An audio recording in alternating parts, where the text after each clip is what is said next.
I think the other thing to say is the threats that Trump routinely makes now against other countries, the threats themselves are a violation of international law. When he says, I'm going to take Cuba.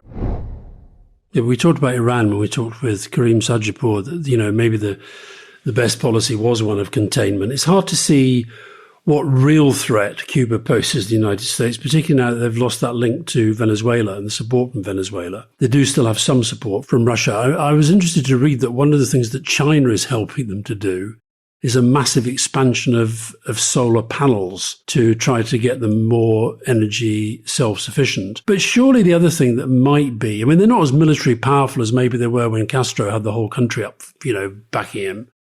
But the Bay of Pigs invasion in 1961, in the spring of 1961, that was a bit of a disaster for the United States.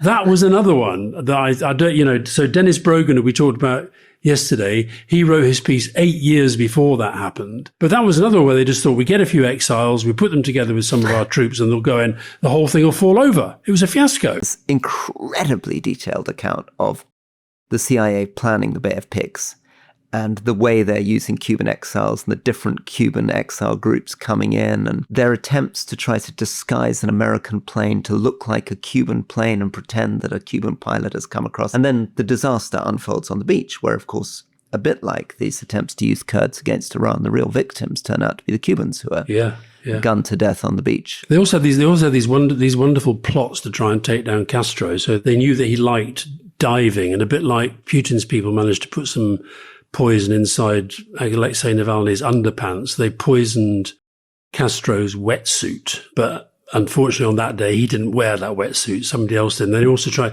they put a bomb in one of his cigars at one point, which didn't go off. That's right. And then there was a bomb, I think, in a shell, so that when he went scuba diving, the bomb would...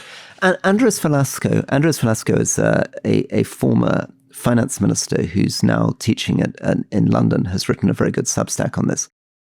Basically making the point with Cuba that we try to make in Iran, which is, of course, in many ways, it's a loathsome regime. There's very little sympathy for it. And Cuba's been in real trouble since the Soviet Union pulled its support in 1990. And it's got even worse with COVID and Trump sanctions. But that doesn't mean that there are clear opposition groups or splits within the regime or any real reason to believe you can do what's now called a Delcy Rodriguez, that you can somehow replace the current president of Cuba with someone else, which will suddenly improve things.